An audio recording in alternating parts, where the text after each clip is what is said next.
world's writers will walk through those gates. And if you hang around, you get a chance to talk to them.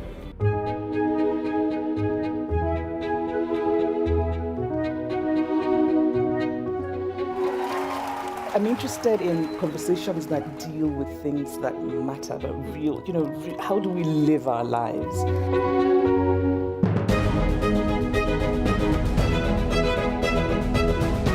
First of all, make climate change personal in your life. The second step is get angry and get active. And the third step, and believe it or not, I think this is the most important. We have to imagine this world that we want to hurry towards.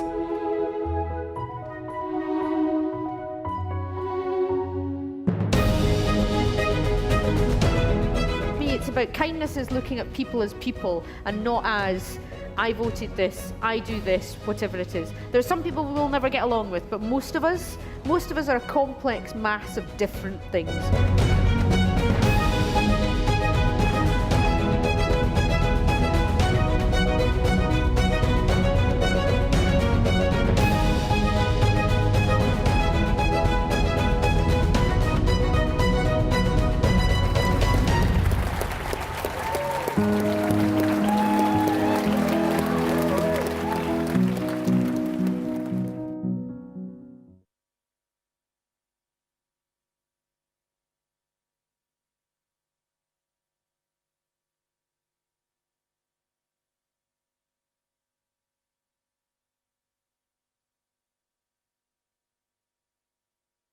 I hope you enjoy your events in this year's digital programme and that they spark in you thoughts and conversations and feelings.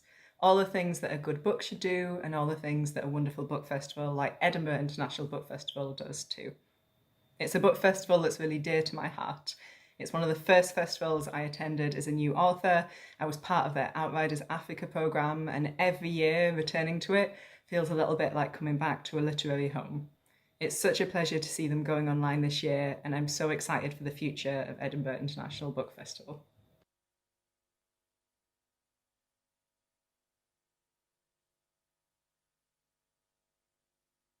We were looking for novels that had a really clear and potent voice that haunted us and stayed with us. We were looking for novels that were incredibly well translated. Literature is the one art form that puts us completely in somebody else's shoes. It's the supreme act of empathy, as crucial to the survival of the human spirit as water or air. Welcome to the world in words.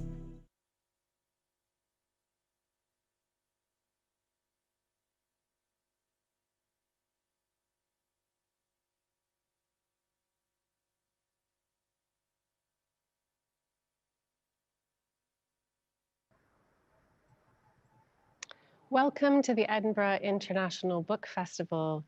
This event is The Enlightenment of the Greengage Tree by Shokoofeh Azar. I'm Marjorie Lotfi Gill, the co-founder of Open Book. I'm an Iranian-American writer as well. And I'm here with Shokoofeh today, who was born in Iran in 1972. She's lived in Australia in exile since 2010. She's a journalist. She's written countless essays and articles. She's a children's author and an artist. And this book here is her first book to be translated from Farsi into English. It was shortlisted for the Stella Prize for Fiction in Australia, but also shortlisted for the International Booker Prize, who are also sponsoring this event. So thank you very much to them. The story follows largely one family through the Iranian Revolution and the years that follow it, as they flee from Tehran into the hills to avoid the horrors of war. It mixes that horror along with the beauty of the landscape, the discussions between the living and the dead, and all sorts of beautiful imagery that kind of encompasses magic realism and mysticism and all sorts of things that I'm hoping we'll get to discuss today. So welcome to Shokoofeh. Thank you for being here with us. And I think we'll just get started by asking how you came to write this book. You know, is it a book that you've been carrying around with you since you left or during your time in Iran? Is it something you always thought you'd write, or is it something that just came to you as you started writing? Hello, Marjorie, and thank you very Hello, much for salam.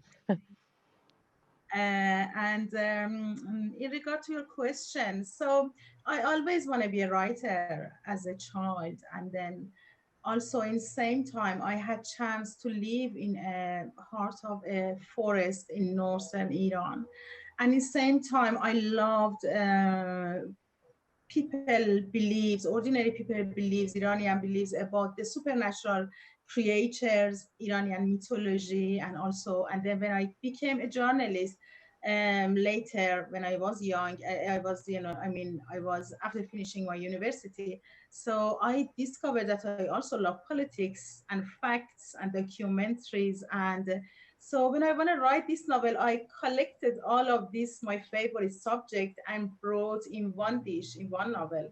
But you say that this is how this story became, came to my mind. So it started in 2000, almost end of 2011, and imagination of a little girl, a 12, 13 years old girl came to my mind.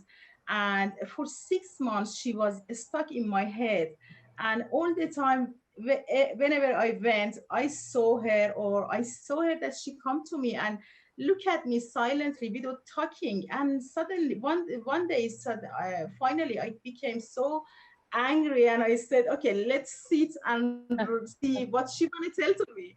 And this is her story, actually. I thought this story will be a shortest story, but this became to, it's changed to a novel. And I think this is Bahar's story, which Yeah. is maybe my story when I was a teenager.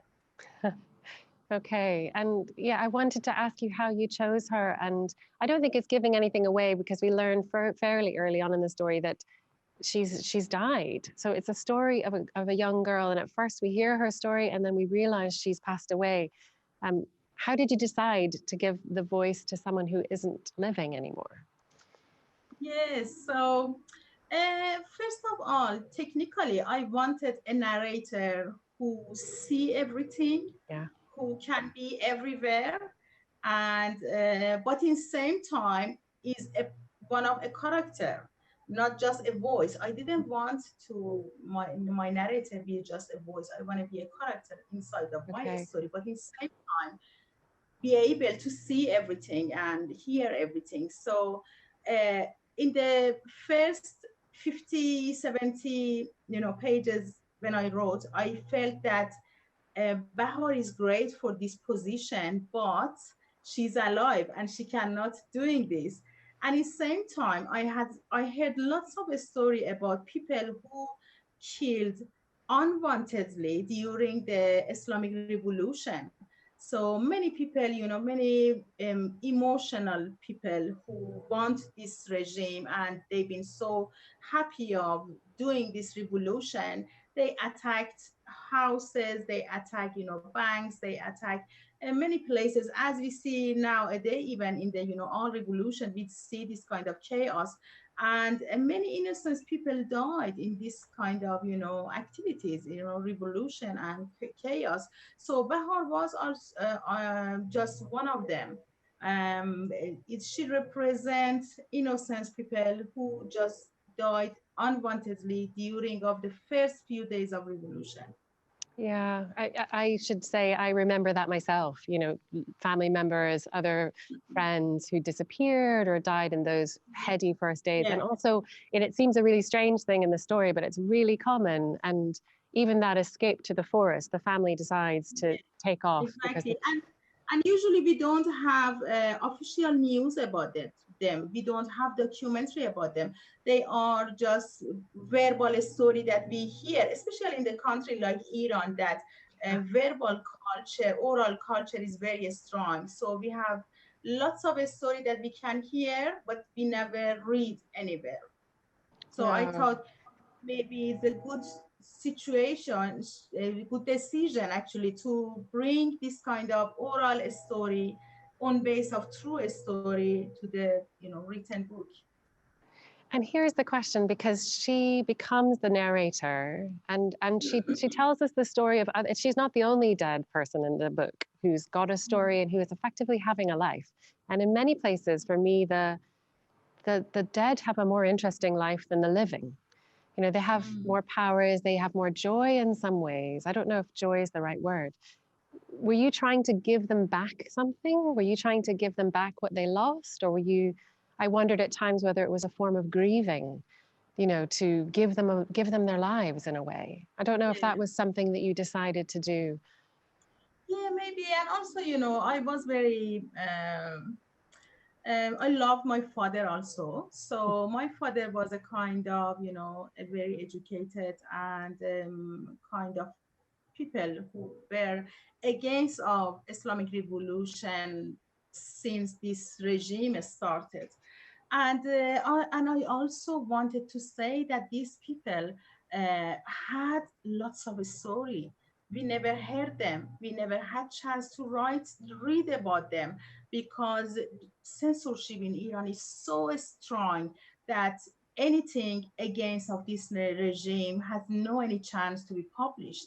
And so I thought these people should, these dead people, my father passed away about 20 years ago, and there are many people, many beloved people around of me that they died without having chance to tell what they want to say about this regime, or even what they believe about Islam.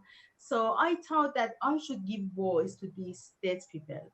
And it was kind of, you know, showing my respect to their voice. Yeah. And I guess one of the things I wondered was whether it kind of brings them back or brings them back into a category so that we can all see them. But one of the things I wanted you to expand on, I think I know the answer for my own family, is there is this feeling in Iran that the dead are still around. Yeah, at least it was in my exactly. family. They come to you in dreams, they do all sorts of things.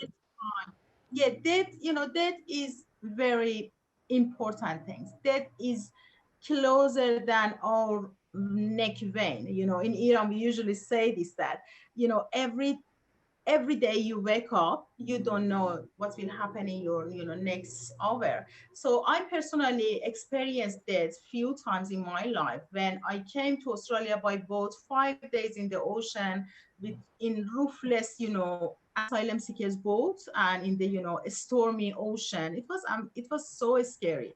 And also when I was in the jail, and also when I was in Afghanistan in my traveling in 2004, I remember one night I went to an Afghanian family house, that in the midnight he just as a he just want to say that their life, how is their lifestyle, and suddenly he brought up his gun in front of my face and said, "Could you believe that I have 5 guns right now in this house?"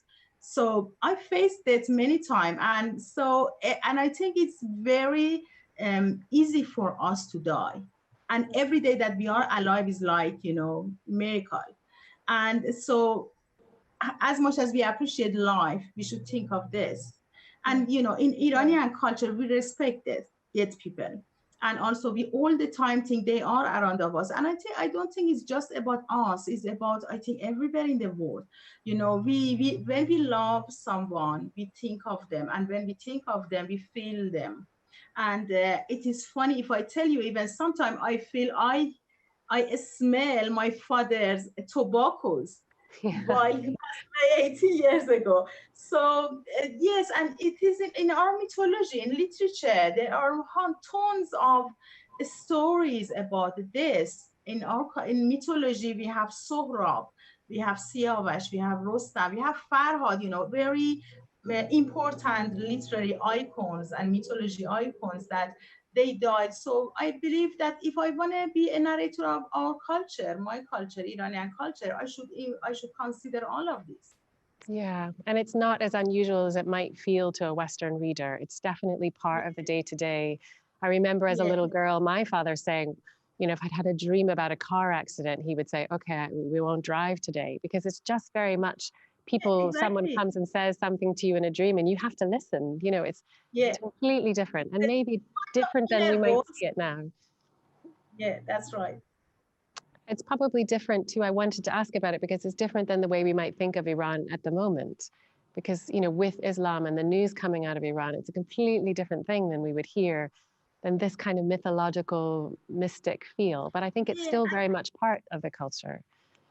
it is very much. And also, imagine that nowadays, right now that we are talking, every single day, 2 to 3 people are executed in Iran. Iran has huge number of execution, its highest number of execution after China. But if we consider the population of Iran and compare population of Iran with China, we find that Iran's kill more people than China. It's about 700 people every year. And this is official number. We don't know lots of unofficial news that they are true. We are talking about Iranian regime that they hide information all the time. So this is around of me all the time. And also look in the book, all of my favorite books writers are dead, but I feel them, and I am live with their opinions, their ideas of life, the beauty of that they add to our life. So I think our life is not really far from this, and both are beautiful. Yeah, they are. Is this a good moment for me to read a little bit of the story for the audience? Shokoofeh has asked me to read chapter 6, so I'll do that for her, and then we can get on to discussing it. There was no news from Sohrab because he was waiting. He was waiting for the executions to end. They did end. Some say it was September 27, 1988, and some say it was later. Either way, they eventually came to an end. 5,000 men and women, young and old, whose only crime had been their political or religious beliefs, were killed in the prisons of Tehran, Karaj, Mashhad, and other cities. Once they had all finally died, and their corpses had fed the crows and stray dogs in the desert, they didn't sit idle. They set off. The ghosts of 5,000 political and religious prisoners rose up from the city's deserts, and from around Tehran and Kharavan, they looked at their stinking, maggot-infested body parts strewn about and carried in all directions in the mouths of crows and dogs, and then they set off with a common loathing. They wanted to see their murderer's face up close. They could have appeared instantly in Khomeini's bedroom, the man who had signed their execution orders. But memorializing their recently lost lives, they decided to walk in silent accord. It was thus that groups of doleful, unhappy ghosts set off from the southern, western, and eastern deserts of Tehran and converged at the intersection of Valiasr. Hands in their pockets or smoking cigarettes that some had stolen from the passerby, 5,000 ghosts marched toward Valiasr Square, Vanak, Tadrish, and then on to Jamaran Street, Khomeini's street. They looked at the men and women who rocked right through them without so much as sensing their presence. They looked at the children who could be their own, at crowded stores and streets filled with vendors, at the city theater, at Khod's cinema, Sai Park and Melli Park. How dynamic life still was without them. How full of cotton candy outside the cinema and fortune telling with walnuts. How full of boutiques and bookstores and gold sellers. How quickly the boys still fell in love with girls, following them around and handing them their numbers. How glorious the plane trees on Valiasr Street still were. How many cats and crows there were in Tehran. Filling their non-existent lungs with air, they wandered until it got dark, and then they decided to go against going to face their murderer. They realized their sorrow was too great for the murder of their murderer to make anything better. Life and death took on another form as they walked on and looked at the faces of the living. Nostalgia and hopelessness filled all of their hearts. Gradually, the city fell silent. Lovers emerged from restaurants and cinemas 2 by 2, disappearing into the maze of alleyways. Shop lights were extinguished, and here and there, the homeless lit fires around which they gathered. The city streets became empty. The smell of warm food filled the air, and the muffled sound of nighttime talk filtered out from the windows. Suddenly, the ghosts felt so sad that their constricted throats burst open. Walking north from Van Eyck Square, 5,000 miserable ghosts began to cry. They cried, and they cried, and they cried. They cried because they missed eating dinner with their loved ones. They wanted herb stew, meat and eggplant stew, and barbari chicken. They missed the carefree laughter alongside their families, their kisses and goodnights. Their tears flowed and flowed until they turned into a torrent. Here and there, passerby who had missed the last buses looked up at the star-filled sky and wondered where the deluge was coming from. It was only the homeless addicts and vagabond lunatics whose inner eyes saw that a river of tears up Balliastre Street flowed ahead of 5,000 despairing, crying ghosts, marching like a vanquished army, occasionally leaning against the old plane trees and keening in a funeral lament. The flood reached Tadrish Square and Jamaran Street, crossed the bridge over the dry riverbed, and flowed under the feet of plainclothes officers. It entered the courtyard and ascended the steps, soaked the rugs, and made its way directly to Ayatollah Khomeini's bedroom, where it climbed up the feet of his twin bed and reached him as he lay in a fitful sleep at 2:32 in the middle of an ordinary summer night. He was having his usual nightmare. He was dreaming that thousands of family members of people executed had surrounded him in Azadi Square and were ripping and clawing at him with such savagery that not even one drop of his blood hit the ground.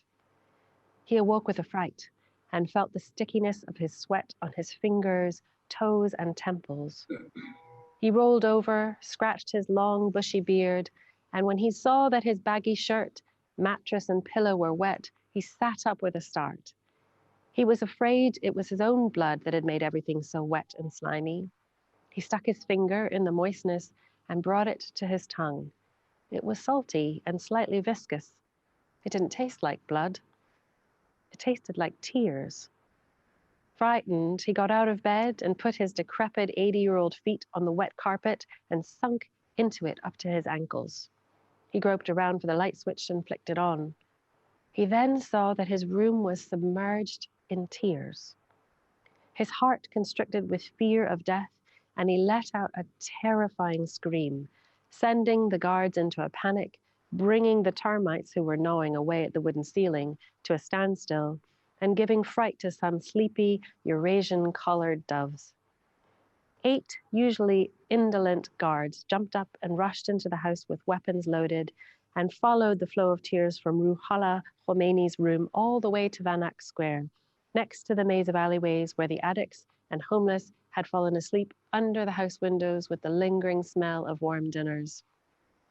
It took 3 days and nights of diligent, obsessive cleaning before the puddles of tears were all mopped up from the recesses of the house on Rabari dead end off Jamaran Street. He continued to find large puddles in strange places, however, into which he would stick the tip of his right little finger, taste it, and yell out in anger and fear until 10:20 on the night of June the 3rd when Khomeini died. Once, when brushing his hand over the mantel in search of his glasses, he found it drenched in tears. He shrieked so loudly that for 3 days he couldn't talk for the sore throat it had given him, cancelled a meeting with supporters among clerical leaders in Qom, and retreated fearfully into a mysterious underground room that was still under construction. It was thus that at daybreak the next morning, after the tear-filled procession, the sorrowful, wandering ghosts each set off alone. Some returned to their families in villages and cities. Others remained on the streets of Tehran, paying homage to the aspirations and dreams of the fiery days of the revolution, and in the hope of one day seeing their own eyes the destruction of the regime that had killed them like flies. And still others were so repulsed by earthly events that they began a quest for transcendence in the spirit world. Sohrab was among the latter. So that's a great example of you taking politics and what's happening in the story and a bit of magic realism maybe, and winding them together. Did it feel brave to write that chapter? Yes, actually, anytime that I read this chapter, I cry. And you read it very beautifully. Thank you very much. I know.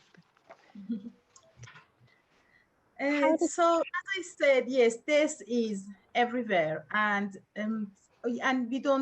we shouldn't forget that this novel all is about the hidden execution that happened by this regime, Iranian regime, in decade 80. So the whole story is about the voice of people who never had chance to have voice because they executed unfairly in the jail. And as I said in the novel, only in 1 month, some people say 5,000 people, and some people say even 15,000 people are executed.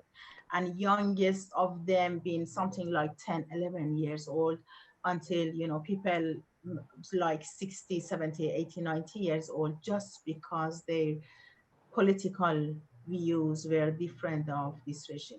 And it is sad. It's really sad. Anytime that I think of these people and the whole story around of us in Iran is about this. Right now that we are talking, 5 young people are under the execution just because of the last year protest in the street.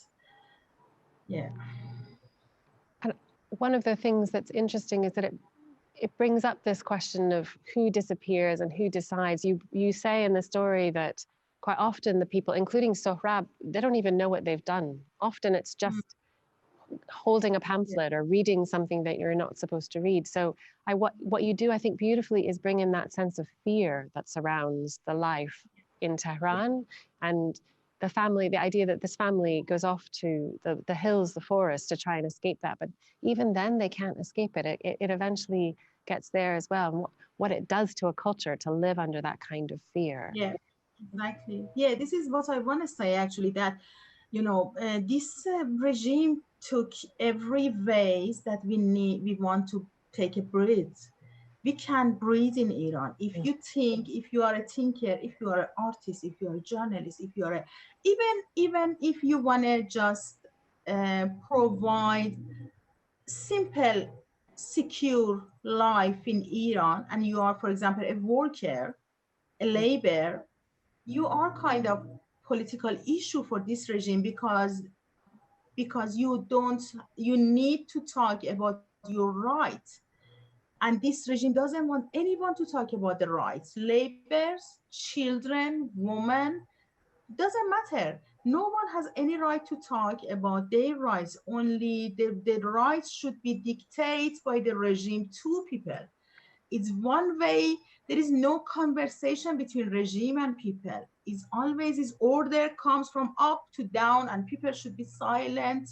Doesn't matter what you think, doesn't matter what you need. People can nowadays, especially in last 10 years, that I am out of Iran. Every day I follow Iranian news every day. For example, like 10 times a day, I search and check Iranian news, and I see the situation is worse and worse. Yeah. Even people who believe on this regime now, they don't any hope.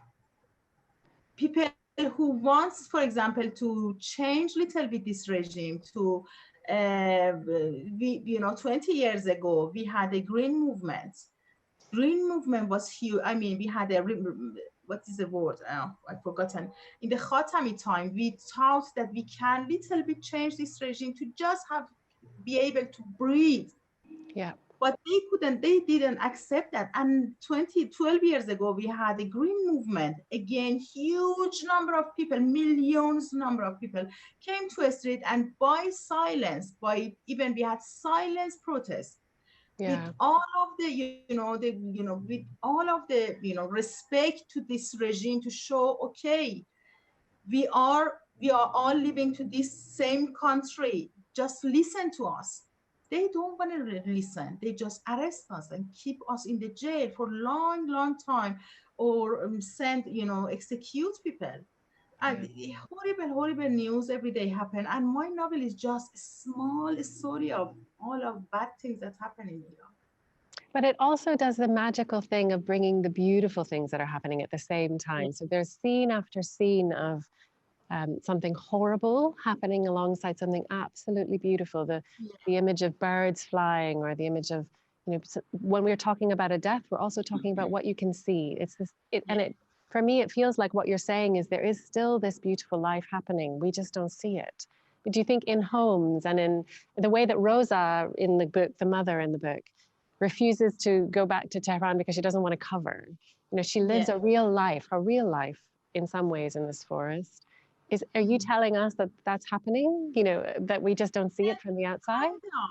Yeah, kind of. And also I'm telling that there are many potential in Iranian culture. I don't talk about Islam. I don't talk about Islam revolution. I talk about Iranian culture, Iranian literature, Iranian art, Iranian Persian, you know, Persian rug, Persian miniature, you know, all of this beauty. Iranian scientists like Ibn Sina, like Razi. Razi is one of my characters in this novel, and lots of thinkers, lots of beautiful, beautiful people and arts and nature, and still we have them. Still we have mythology. Still we have, for example, Zoroastrian thought about life. We have Mithraism thought about life. There are many, many beauty in this life. And I want to show in the same time, I try to do kind of balance in my novel to not be just narrator of the ugliness of the truth of life in, you know, in last 40 years. I want to say, still there are hope. Still there are many beauty. Even this can be beautiful if we to look at this. So this is why I use lots of Iranian mythology, Iranian folks, Persian rugs, Iranian even, you know, house, you know, buildings, you know, Qajar style of the house, you know, all of this to just show. And also Iran's nature is amazing, amazing, especially in northern Iran that I raised in the forest, Hirakian forest. So there are many beautiful things, and people are beautiful. And you know, I try to bring all of this together, maybe as a suggestion to my reader, especially Iranian reader, to think that still there is hope if we can learn where to look at. Yeah, that you're not beaten by it somehow, that there still exists this beautiful, you know, interest in, and the description of fruits and flowers and dragonflies, all these sorts of things I recognize as well from my own childhood, and also, you know, living in exile with Iranians. This is always around, you know, the orange trees matter, the pomegranates matter, the nuts matter, all these sorts of things really matter in a way that they might not in the West. So, but it feels like almost a resistance of its own to continue. And it is Beta in the story, the sister in the story. You can absolutely tell where she is based on whether she's recognizing the garden and hacking it back and bringing it to order, or letting it go, as well as her lover Isa. This idea that our relationship to nature somehow reflects where we are, and that you're not beaten by it somehow. I don't know if you wanted it to be positive in that way, but it felt like that to me. Yeah, that's right. Yeah, I wanna show all of, you know, positive and negative side of the life inside of Iran in last 40 years. And as you mentioned, you know, like interpreting that, for example, even dragonflies, it just you know, potential is beautiful. And if we learn how to look at this kind of beliefs that still is not scientific, yes, we know that it still is not, you know, it maybe doesn't never change our life when you interpret the way that, for example, dragonflies, you know, sit on the flower, or the color of the, you know, these insects. But it is beautiful if we just learn how to look at this life, how to look at it, even a small leaf. There are amazing beauty in just small things in the nature and in the culture. I'm talking about Iranian culture with 6, 7, 8,000 of civilization. I'm talking of Iranian culture that, you know, we had amazing, what is the word, you know, literature written, you know, with written stories and mythology from thousands of years ago. We are talking about, you know, for example, 1001 Night, that base of this story is created in Iran and on base of Iranian stories. So we have many, many beautiful things. And I want to just present this beauty while also I'm showing the ugliness side of us. I mean, you know, all of this is us, we Iranian. We have beautiful side, which is, I believe, which is Iranian culture, and we have ugliness side, which is Iranian regime. So people who work in this regime, still they are Iranian, but their mind is backward. Their mind is 1,400 years ago. Yeah, I love this scene, if you haven't gotten to it yet, of the color of the dragonfly that lands on your head is determines a whole person's fate in the book, which is remarkable. Yeah. And the person who can interpret the dragonflies has a sort of sense of power in some ways, Yeah. which is a gift. We see it as a gift, I think, as a reader. Yeah, so I think there's that incredible mingling which we see, and that life goes on, you know, despite moving to the forest and losing children, the garden still grows, you know, and that we have to carry on with it. That's right. So one of the things that I'm interested in, and you're talking about the history and the culture of Iran, there is a whole point in the story where the history of the village is erased. You know, they go and find that the date written in the book that they thought was there was wrong in some ways. And was that a kind of metaphor for the way that the current regime perhaps is trying to rewrite history or wipe out history? Was that in your mind, that idea that Iran is only Islam rather than this rich culture that you're talking about? Yeah, that's right. I wanna, you know, bring 40 years of Islamic Revolution in compare of the whole history of Iranian culture. It was huge work, you know, to just select what you want to say from 6,000 years of, you know, civilization, and in compare of 40 years of fundamental, you know, politicized Islamic regime. So yes, I want to just show that how much beauty is in our culture, and also say that we can still find lots of life values in our culture, our own culture. I mean, not Islamic. You know, I don't know how much our audience know that about Islam, how Islam came to Iran. Islam came to Iran by force 1400 years ago by Muslim Arabs people who attacked Iran, and for 200 years they fight with Iranians until they, you know, took the whole country and changed Iranian religion from Zoroastrian to Islam by force. But yes, there are lots of beauty in Islam too, but what I experienced in the last 40 years was a politicized Islam that every day the government tried to inject to our culture by force. This is what I understand from Islam in Iran. So, and I want to show this in compare of what we already also have in Iranian culture. Here's the moment where I want to ask you if you were frightened writing this book. Because as I read it, you know, apart from finding it beautiful and remarkable in so many ways, I kept thinking, she's so brave to write this book and put it out there. Even though you're not in the country, I still think it's a brave act. Was it frightening to write it? Was it frightening to publish it? Do you still worry? Yeah, it is a good question. I was worried when I want to write this book, and I was worried more the day that I want to make decision to publish this book.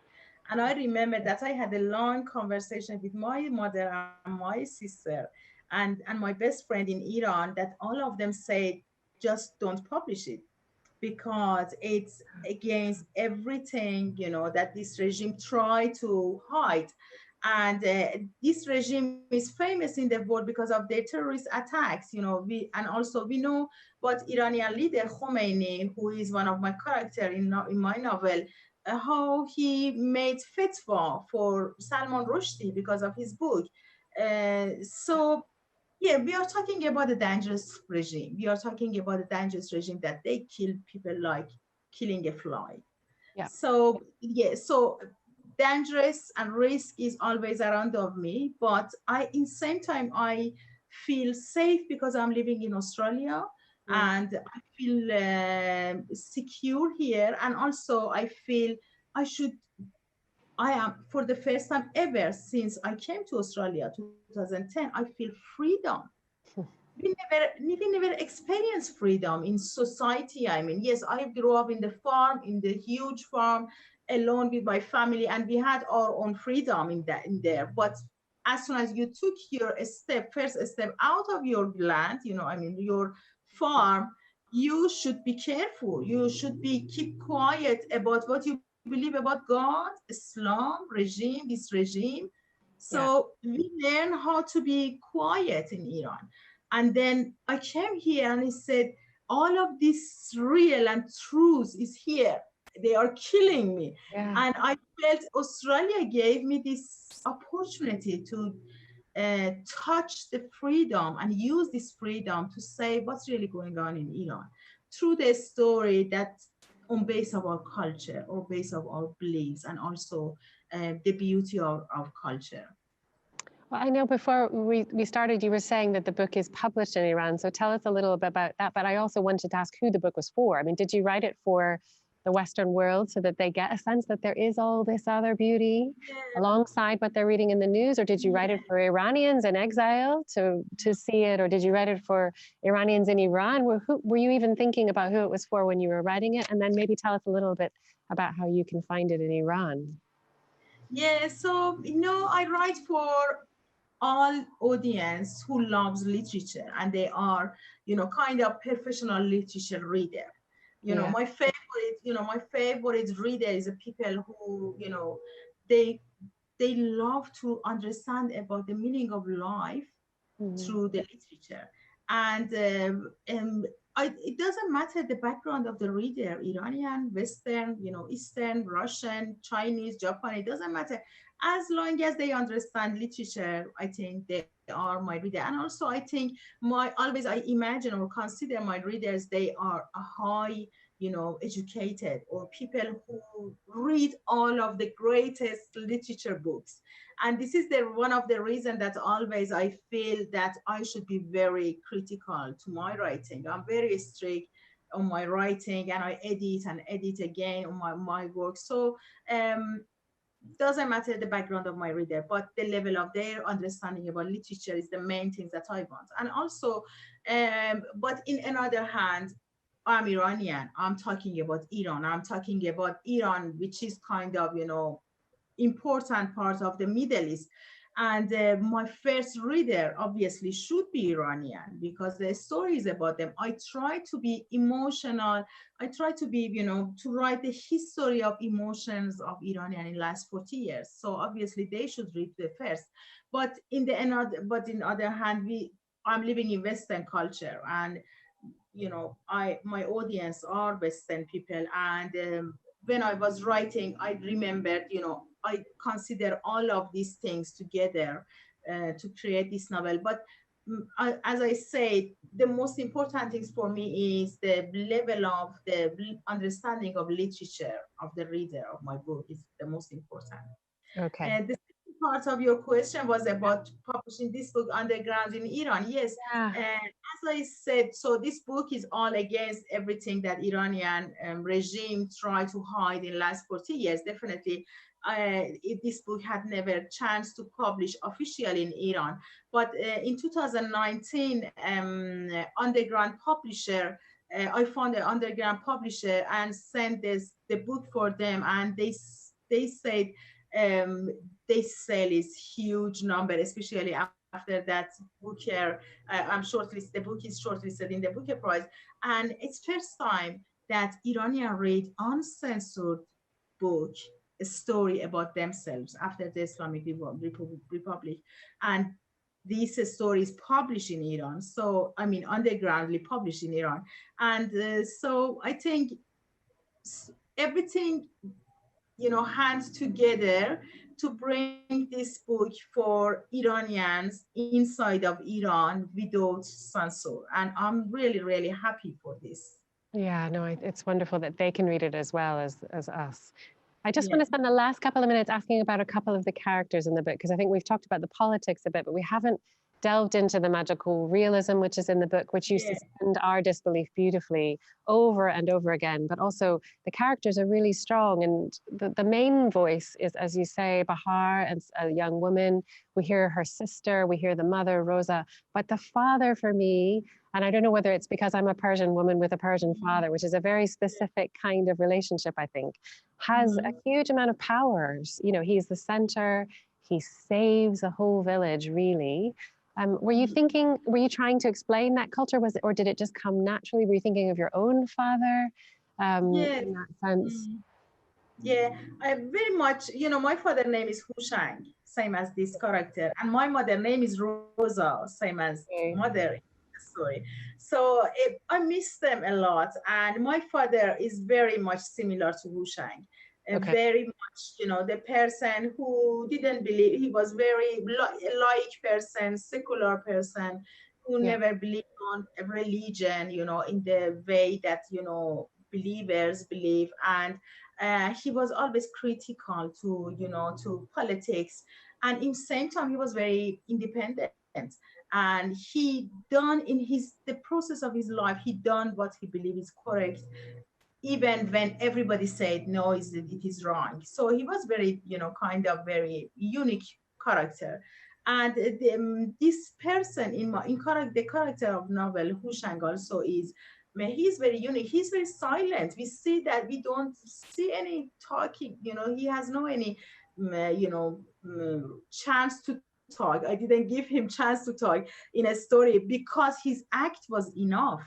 Because he made decision to just leave this house in Tehran because of the revolution and go to the village as far as we can find, a remote village. And then he made decision to rebuild the whole, the village after the, that black snow. And also he's a person who encouraged to take Beta to the ocean when she changed to the mermaid. He made important decision, but he's a quiet person. So he represents to me, kind of, all of beautiful soul. They lived and they, mentally tortured in last 40 years inside of Iran, but they never had chance to talk. Yeah, incredibly strong. That a decision to take your daughter and give her away effectively, so she's happier, is an incredibly strong thing. But then there's a moment too that I recognize for lots of my family, and I know lots of others, when he goes back to Tehran at one point in the story, and he doesn't recognize himself in it. He's a foreigner, and then he's also a foreigner in the forest, and I feel that feels very modern. That feels very much of now. It is all of us. It is life of all of us that we don't like this regime. We don't feel Iran is really exactly the kind of country that we used to live there. And it's totally, everything changed. The color of the city even changed. The buildings changed. The whole atmosphere of the country changed. And it's people who don't like this regime, they hate that.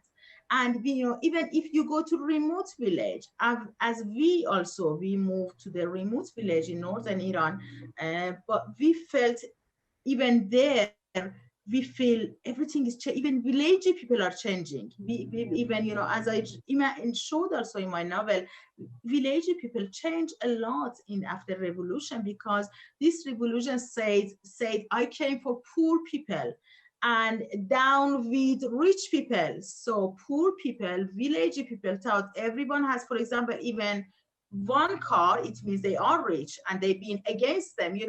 It's like this regime brought people against each other. And so many things made us to think that we are living nowhere. Now in Australia, I feel I love Australia. I love Australian freedom and Australian people, but it still is not my home.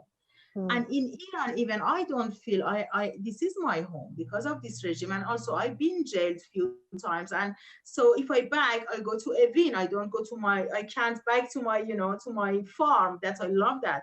So it seems I belong to nowhere. And it is sad. It is sad. It's a story of displacement. Yeah, exactly. I know for my family, when they go back, or when they have gone back years ago, the first question is, where in America are you from? Even though they're Iranian, you know, and so in America, everybody asks, so where are you from as well? So I think over time, a bit even like Beta, who becomes half, you know, of the sea and half human, she's neither. You know, there's so much displacement that we see everywhere.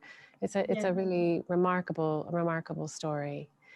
I think we have to leave it there, unfortunately. I feel like if we had some chai, we could sit and talk for hours about the story and all the beautiful parts. Thank you very much for this conversation, and thank you very much for inviting me. No, it's been such a pleasure. Thank you for being with us today. And thank you to all of us, all of you out there listening and taking part as well. Thanks for joining us. Thank you to the International Booker Prize for sponsoring this event. You can buy this wonderful book, which I highly recommend, in the Edinburgh Book Festival online bookshop. You can join any of these events that we're running this year. They're all free to attend. You can click in. So we hope that you join lots of events over the next coming days. But thank you for joining us today. Thank you again, Shokoofeh. It's been a pleasure. Thank you very much, Marjorie. Lovely to meet you.